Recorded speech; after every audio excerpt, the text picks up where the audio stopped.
엘리사벳이 해산할 기한이 차서 아들을 낳으니 이웃과 친족이 주께서 그를 크게 긍휼히 여기심을 듣고 함께 즐거워하더라.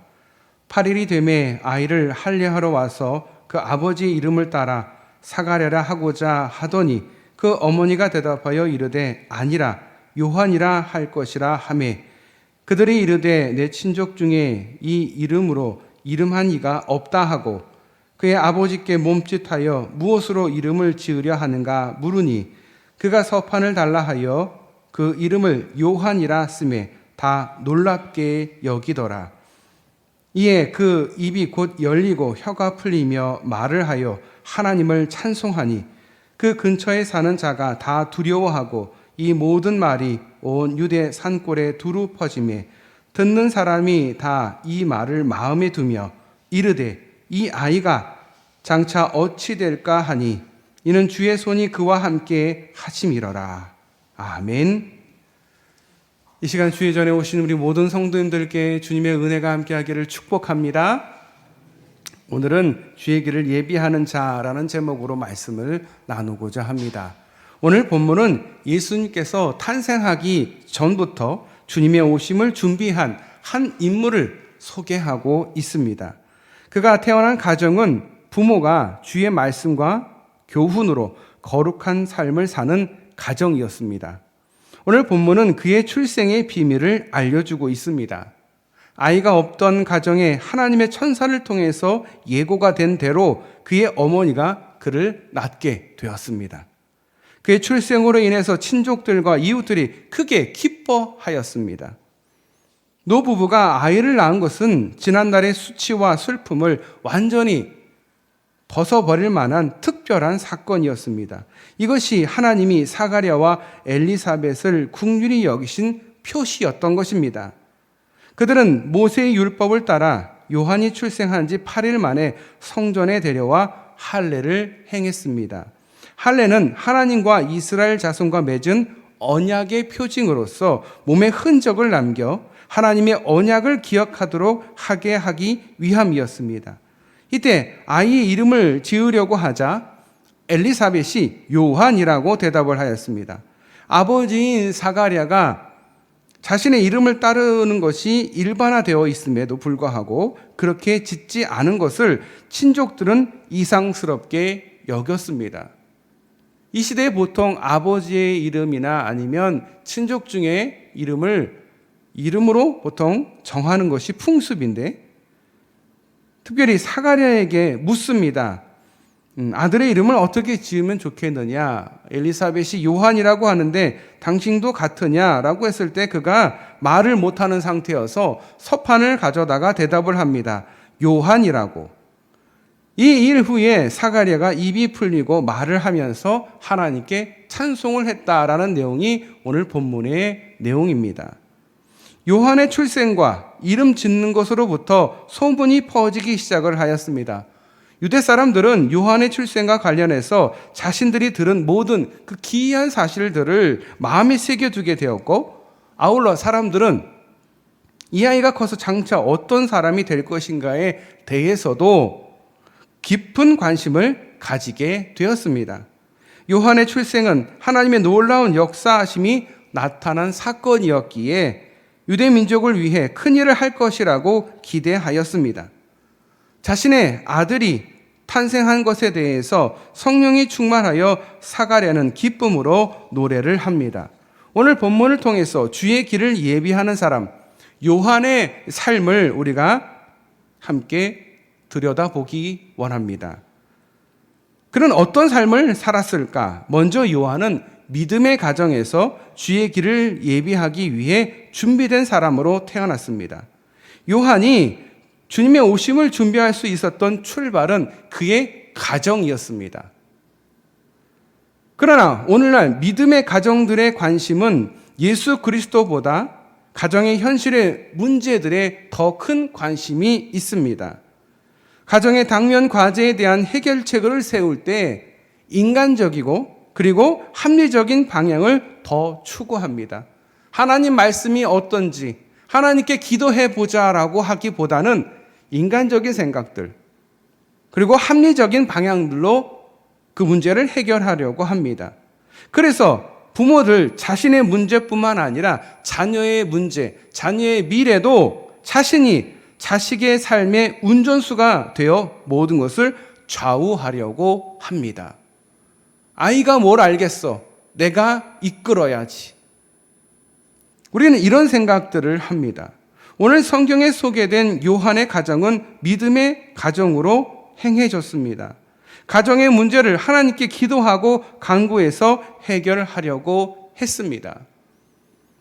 믿음의 가정에서 부모들은 자신의 만족과 기쁨을 위한 삶을 살기보다는 주님의 기쁨을 위한 삶을 사는 것이 믿음의 가정입니다.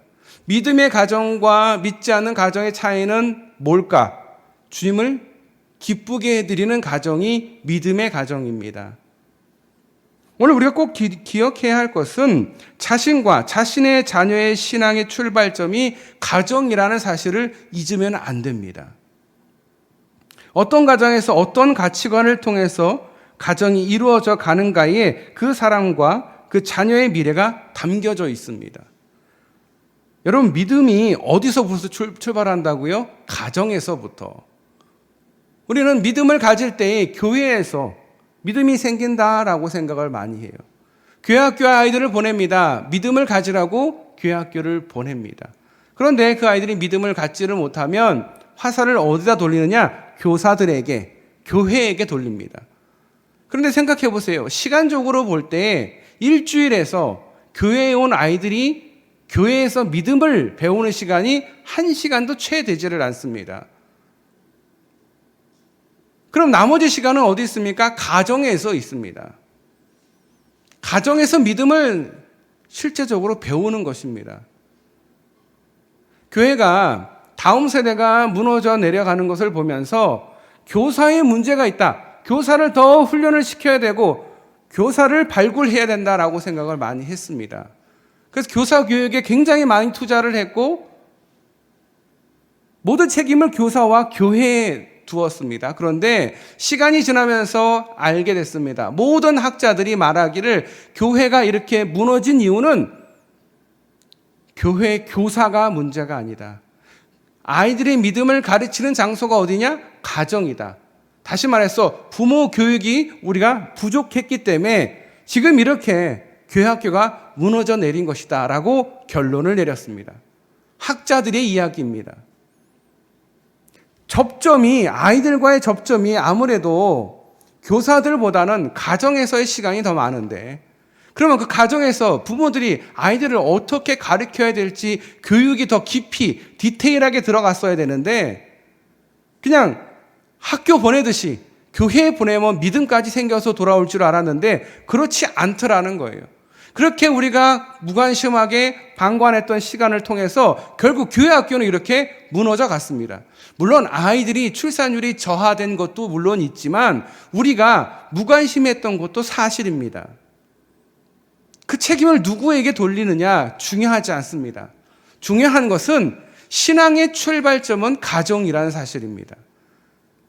가정 예배를 드리는 것이 얼마나 중요한 것입니까? 하나님을 그 가정의 주인이시다라고 인정하는 게 가정 예배입니다.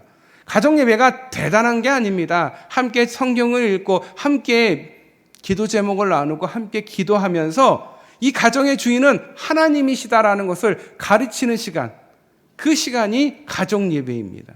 그 가정 예배를 통해서 우리 아이들이 믿음을 전수받게 되고 우리의 믿음이 그 아이들 다음 세대에게 전해지게 되는 것입니다. 그 마침표가 교회 교육이 마침표가 될 뿐이지 나머지 몸통 전체는 사실은 가정에서 이루어져야 한다는 사실입니다. 세례 요한 또한 가정에서, 믿음의 가정에서 태어난 것입니다. 사가랴와 엘리사벳처럼 믿음이 좋은 훌륭한 사람 밑에서 세례 요한이 나온 것입니다. 가정의 기본이 되지 않는 곳에서 훌륭한 인물이 나올 수는 없다라는 것을 하나님께서 이 세례 요한을 통해서 우리에게 증명하고 계신 것입니다. 그만큼 가정이 믿음의 가정이느냐 아니냐가 중요하다는 것입니다. 오늘 소개된 이 요한의 가정, 믿음의 가정, 가정의 문제를 하나님께 기도하고 간구하고 해결하려고 했습니다.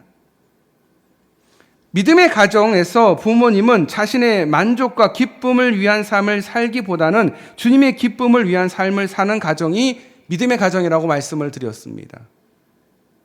어떻게 하면 주님을 기쁘게 해드릴까 하는 가정이 믿음의 가정이라는 것입니다.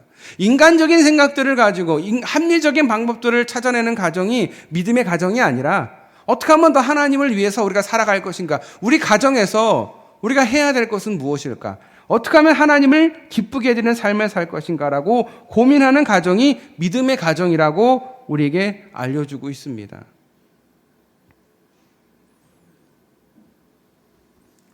사가랴와 엘리사벳의 가정, 그들의 경제적인 상황이나 그들이 어떤 학력이 있었는지, 어떤 학력이 높았는지 낮았는지 그들의 외적인 환경은 잘 알 수가 없습니다. 그만큼 하나님께, 그리고 믿음 있는 사람들에게 그건 중요하지 않았다라는 사실입니다. 그러나 하나님 앞에서 의인의 삶을 말씀으로, 기도로, 하나님 중심으로 모신 그 가정이었다라는 것이 증명이 되고 있습니다. 그런 가정에서 요한이 출생한 것입니다. 우리 교회 안에도 이런 가정들이 많아지기를 주님의 이름으로 소망합니다. 여러분, 부흥하는 교회는 이런 가정이 많은 가정입니다.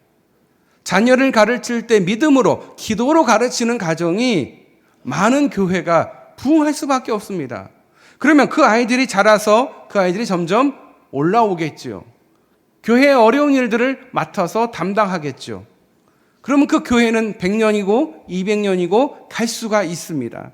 하지만 미래가 없는데, 미래의 교회를 지킬 사람이, 앉아있을 사람이 없는데 뭐가 우리에게 중요합니까? 돈이요? 아니면 건물이요? 큰 건물에 아무도 자리에 앉아있지 못하는 교회가 어떤 교회예요? 유럽의 교회가 그렇잖아요. 유럽의 교회가 의리의리한 그 멋진 몇백 년 동안 지은 교회가 결국은 어디 갑니까? 술집이 되고 이슬람 사원이 되는 것 아니겠습니까?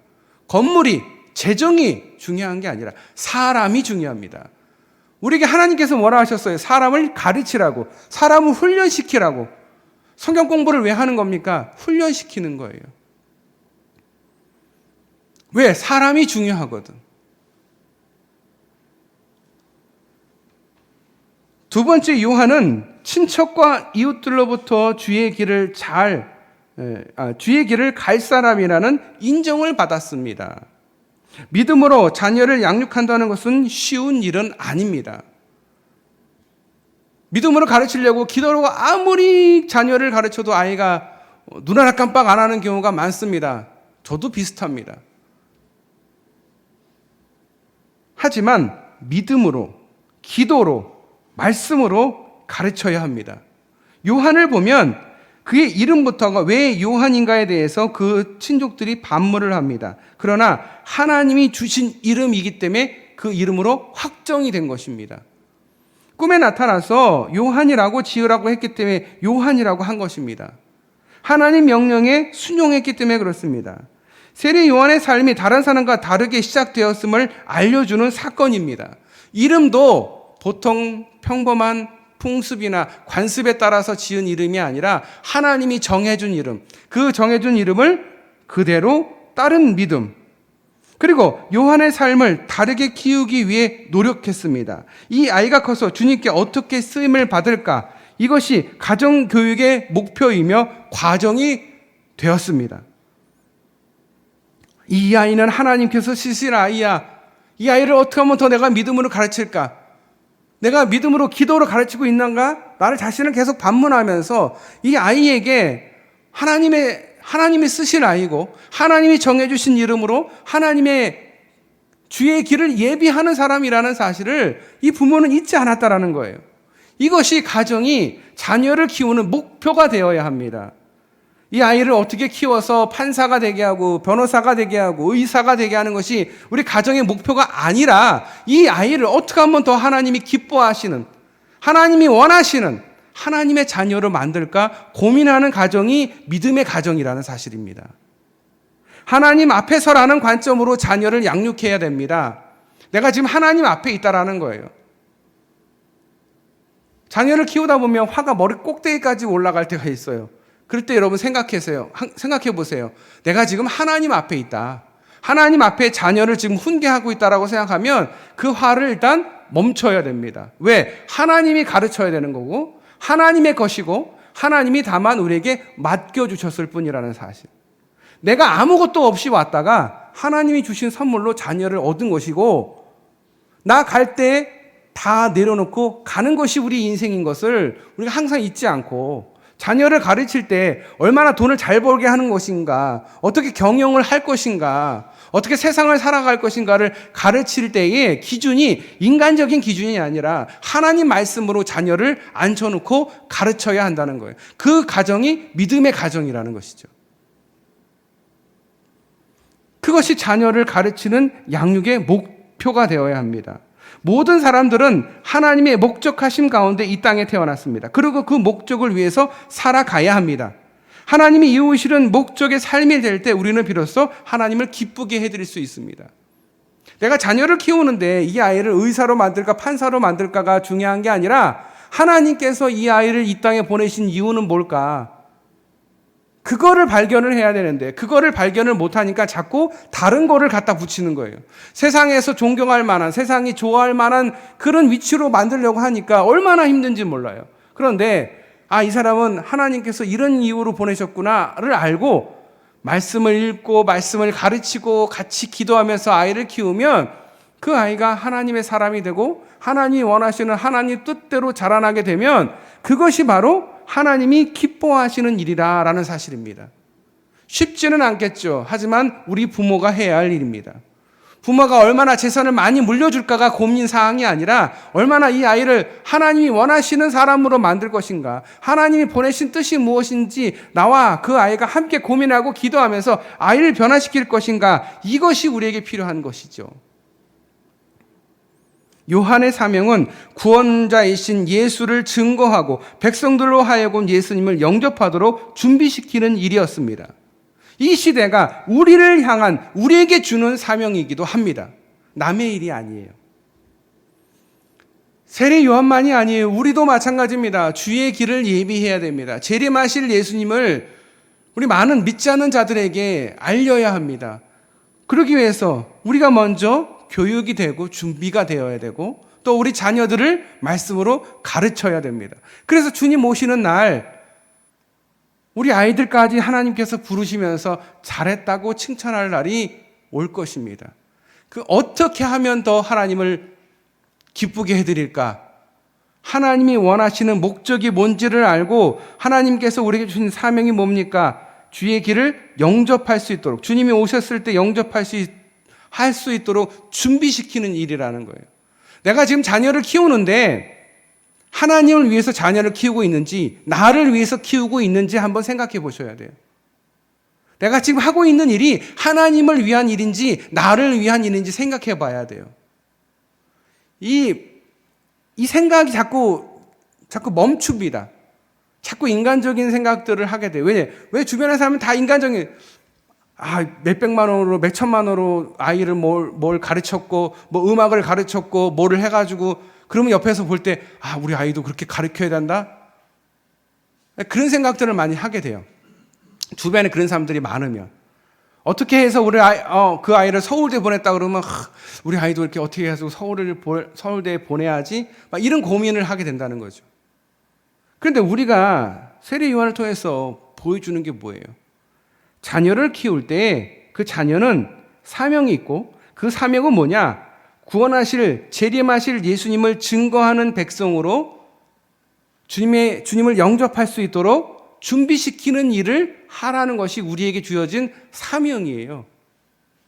돈 어떻게 잘 버는지를 가르쳐주고 그런 게 아니라 우리 자꾸 아이들에게 성공을 이야기를 해요. 아이들은 얼마나 힘든지 몰라요. 교회도요, 성공에 빠져 있어. 어떻게 하면 성공할까? 어떻게 하면 교회가 성공할까? 하나님 앞에 그게 그렇게 중요하지 않아요. 하나님이 원하시는 것은 하나님이 오셨을 때 많은 사람이 하나님 앞에 하나님이라고 인정하고 하나님 앞에 엎드려서 하나님께 부름받게 하는 것이 우리의 사명이지, 교회가 이윤을 추구하고 돈을 남기고 성공하고 막 이게 아니라는 거예요. 제가 10,000명 목회를 얘기할 때 그러면 뭐 목사님 교회 막 매해마다 1,000명씩 2,000명씩 늘어야 되는 거 아닙니까? 늘어야 10,000명이 되겠죠. 그런데 그런 성공하는 그 성공지상주의적인 그런 목회를 제가 말씀을 드리는 게 아니에요. 저는 어려운 선교 지역을 돕고 싶은데 10명이 모여서 선교지를 돕는 거랑 10,000명이 모여서 돕는 거랑은 분명히 달라요. 그렇죠? 고작 몇십만 원 선교사님한테 보내주는 것으로 만족하지 말고 우리 열심히 부응하고 하나님을 모르는 사람들을 어떻게 하든지 교회에 오게 하고 그들을 변화시키고 그들이 내가 돕는 이 선교사를 돕는 일을 함께 같이 돕게. 더 많은 사람들이 더 많은 금액으로 선교지를 돕고 또 교회를 세우고 이런 일들을 하게 하기 위해서는 뭐가 필요하다? 10,000명이 필요하다라는 거예요. 그 10,000명은 숫자적인 것이 아니라 그런 마음으로 우리가 목회를 해야 된다는. 그러면 그 10,000명이 되려면 우리가 준비를 해야 되잖아요. 그러면 모두가 다 성경 공부를 가르칠 수 있는 준비가 되어야 되고 모두가 다 성경을 가르칠 수 있는 교사가 될 수 있는 준비가 되어야 된다는 거죠. 그냥 교회에 잠깐 왔다 가는 것으로 만족하는 그것으로는 10,000명 목회를 10,000명이 될 수가 없어요. 그래놓고 우리 교회는 왜 이렇게 부흥이 안 됩니까? 라고 얘기해요. 자기는 아무것도 안 하면서 남들을 막 하는 거 보면서 막 지적은 엄청 잘해. 아, 저거는 왜 저렇게 하냐? 저건 모르는 사람이 하는 짓이야. 저렇게 하면 안 되지. 자기나 잘하지. 자기나 사명 맡겨준 거나 열심히 하지. 자꾸 남에게 지적하고 남이 뭐 하나 왜 그런 줄 알아요? 자기가 여유가 있어서 그래. 자기도 막 바빠야 되거든. 막 자기 일 하기도 바빠 죽겠는데 남 거 하는 거 신경도 안 쓰는 사람이 돼야 되는데 자꾸 남 일하는데 감나라 판나라. 자기가 머리가 자꾸 되려고 하는 거죠. 자기 사명이 뭐예요? 주님이 오셨을 때 많은 사람이 어떻게 하든지 한 사람이라도 더 하나님 앞에 갈 수 있게 하기 위해서 준비하는 일이 우리 일이라는 거예요. 우리 사명이라는 거예요. 자꾸 그 사명을 까먹어요. 그래서 사람들 자꾸 어떻게 해요? 교회를 막 더 크게 만들고 막 주차장을 막 넓게 하고 막 사람들을 막 돈 주면 사람 데려오고 막 그런다는 거죠. 하나님이 그러라고 교회를 세운 게 아니잖아요. 하나님께서 마지막으로 하신 유언이 뭐예요? 사마리아와 땅끝까지 내 복음을 전하고 그를 가르치라는 거예요. 교회의 사명이 그건데 자꾸 그거를 잊어먹어. 왜? 성공지상주의적인 생각이 계속 있거든. 은근히 목회자를, 리더를 성공지상주의로 자꾸 밀어요. 부담을 자꾸 줘요. 부응을 안 하면 막 책임을 지워요. 그러니까 뭐라고 하야 되나? 목회자를 CEO로 생각을 하고 돈 주는 월급쟁이로 생각을 한 다음에 그 결과를 못 내면 막 뒤에서 욕하고 힐난하는 그런 생각들이 어디서 옵니까? 제가 회사를 다녔을 때 생각을 갖고 하거든. 교회는 회사에서 생각했던 영업이나 이런 마케팅이나 이런 생각을 갖는 게 아니라 하나님의 말씀으로 우리의 사명이 뭔지 제대로 알고 그것을 실천하는 곳이 교회라는 공동체라는 것이죠. 누구도 주인이 없어요. 하나님만이 주인이에요. 자꾸 주인의 목소리를 내려고 그래요. 자꾸 판단하려고 해요. 내가 주인인 건 양. 주인이면 판단할 수 있어요. 근데 내가 주인이 아니거든. 근데 자꾸 주인인 양 판단을 하는 거죠. 왜 자꾸 하나님이 할 일을 왜 자꾸 사람이 합니까? 결국은 하나님의 일을 방해하는 것이죠. 그게 죄라는 거예요. 다른 게 죄가 아니에요. 하나님이 선한 사역을 하려고 하는데 앞에서 자꾸 알짱거려. 자기 이름을 높이려고 하고 자기를 안 알아주면은 막 부르르 떠는 사람들이 있어요. 왜 그렇습니까? 믿음이 없어서 그런 거예요. 그 안에 아무것도 없이 그냥 빈 깡통이어서 그래. 하나님이 거기 계셔야 되거든. 하나님이 주인이 되어야 되거든. 우리 자녀를 키울 때 하나님의 자녀를 키워야 된다는 사실이죠. 정말 진실되게 사랑하는 마음으로 가르칠 때 주님께 받은 사랑, 그 사랑을 전하면 되는 거예요. 전도하는 것도 마찬가지고요. 이 시대가 우리에게 주는 사명 잊지 말아야 합니다. 주님이 우리를 부르실 때 반드시 무언가를 하라고 우리를 부르셨습니다. 그렇게 하기 위해서 우리에게 모든 것을 주어주셨어요. 선물로 주셨어요. 그런데 그 선물은 언젠가는 두고 떠나가야 되는 거예요. 제가 마지막으로 예화를 하나 드립니다. 태평양 한가운데 조그만 섬이 있는데 그곳에 오래전부터 전해진 풍습이 하나 있습니다. 그 섬은 주변에 항해하던 사람들이 표류해서 오는 경우가 많았다고 합니다. 그래서 표류자들은 많은 정보와 바깥 세상의 많은 것에 대해서 잘 알고 있으니까 그 표류하던 사람이 돌아오면 1년 동안 그 사람을 왕으로 섬겨줍니다. 그래서 그 사람이 시키는 거 모두 다, 그 모든 그 섬에 있는 사람들은 다 그걸 따라주기로 1년 동안. 하지만 1년이 지나고 나면 다시 그가 왔던 방법대로 그대로 돌려보냅니다. 예를 들어서 뭐 널빤지를 타고 왔어. 그러면 널빤지로 다시 태워서 보냅니다. 1년 뒤에. 대신 1년 동안은 왕으로 섬깁니다. 하자고 하는 거 다 들어줍니다. 다 지킵니다. 어떤 사람이 풍랑을 만나서 간신히 스티로폼을 품에 안고 그 섬에 도착하게 됩니다. 그러자 섬 주민들이 우르르 나와서 그에게 옷을 벗기고 왕의 옷을 입힌 다음에 그가 가지고 온 스티로폼을 잘 보관합니다. 그러면서 당신은 1년 동안 이곳에서 왕입니다. 무슨 일을 하든지 무엇을 하든지 시키는 거 다 합니다. 그러나 한 가지 조건은 내년 똑같은 이날에 당신이 입고 왔던 이 옷 그대로, 타고 왔던 스티로폼 그대로 다시 이 섬을 떠나가야 합니다. 그렇다면 나보다 이 섬에 먼저 왔던 사람이 있습니까? 라고 그 표류자가 묻습니다. 그러자 그 주민이 말합니다. 2명이 있었습니다. 그러면 그 사람들은 어떻게 살았습니까? 그 사람들 참 이상한데 첫 번째 사람은 오더니 집을 열심히 짓고 의리의리하게 큰 집을 지어놓고 온 동네에 있는, 온 섬 안에 있는 보물이란 보물을 다 끌어모으고 살고 있길래 왜 저렇게 사나 주변 사람들이 궁금했답니다. 그리고 1년이 지난 뒤에 원래 왔던 널빤지를 타고 그는 떠나게 됩니다. 어떻게? 그동안 모아놨던 그 보화들, 그 보석들을 그 널빤지가 있는 그 배에다가 다 놓고 자기와 함께 그 배를 타고 떠납니다. 어떻게 됐을까요? 얼마 못 가서 배는 침몰하게 되고 죽고 말았습니다. 그러면 두 번째 사람은요? 두 번째 사람은 와서 그 보물을 갖고 왔던 그 사람에 대한 이야기를 듣더니 에이 그 미련한 사람 가져가지도 못할 거 왜 그걸 다 가지고 나는 먹어야겠다. 그러고 나서는 1년 동안 온 손을 덜어다면서 몸에 좋다고 하는 거는 다 먹더라는 겁니다. 열심히 먹었습니다. 1년이 지난 뒤에 떠날 때가 되자 살이 붙어가지고 그가 헤엄을 쳐서 그 섬에 도착을 했기 때문에 헤엄을 쳐서 나가야 되는데 이 살이 쪄가지고 결국은 못 빠져나갔다. 어떻게 돼요? 결국은 죽었다라는 얘기예요. 그리고 이제 세 번째로 온 사람이 당신입니다. 당신은 어떻게 하시겠습니까? 세 번째 사람은 그 이야기를 듣고 나서 고민하면서 그러면 이 섬을 한번 구경해 봅시다. 섬을 다 둘러본 다음에 저 멀리 동쪽 끝에 있는 조그만 저 섬은 뭡니까? 저게 뭐 하는 섬입니까? 조그만 섬인데 사람이 살 수 없는 무인도입니다. 그러자 그러면 이제 제가 깨달았습니다. 1년 동안 제가 명령을 내리겠습니다. 저 섬에 우물을 파고 집을 짓고 밭을 갈고 먹을 것을 잔뜩 가져다 놓아주십시오. 1년 동안 그가 열심히 나무를 심고 꽃이 피게 하고 1년 동안 일만 합니다. 그가 1년이 지난 후에 처음 왔던 옷을 입고 처음 왔던 스티로폼을 가슴에 끌어안고 자기가 준비했던 그 섬으로 그가 떠나갑니다. 자신이 떠나갈 곳을 위해서 그는 투자를 했습니다. 자신이 남아있을 곳이 아닌 이 섬에는 일절 투자한 것 없이 자신이 가야 할 그 조그만 무인도 섬에는 충분히 투자를 했다라는 거예요.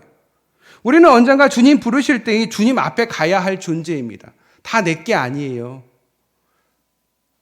다 하나님 거예요. 하나님께서 맡겨주신 거예요. 하나님께서 사명을 감당하기 위해서 주신 거예요. 그때 주님이 우리 각자의 삶을 돌아보면서 무엇을 위해 살았는가라고 물으신다면 이 땅에 감투 쓰고 세상에서 자신을 위해 열심히 살았던 것을 하나님 앞에 대답하시겠습니까? 저 이만큼 벌었고요. 저 이만큼 성공했고요. 그러면 하나님이 잘했다 칭찬하시겠습니까? 아니면 이 땅에 할 일은 별로 없지만 주님이 오심을 준비하고 그것을 준비하기 위해 사람들에게 주님이 오신다라는 것을 알리고 복음을 전하면서 가장 낮은 자리에서 열심히 헌신하고 봉사한 그 모습을 하나님 앞에 고백하면서 저는 이렇게 살아왔습니다라고 고백하는 여러분이 되시겠습니까? 대림절은 주님의 재림을 기다리는 절기입니다. 벌써 4번째 주가 됐죠. 주님이 오셨을 때에 재림을 위해서 우리가 지금 뭘 준비하고 있는지 여러분 생각해 보십시오.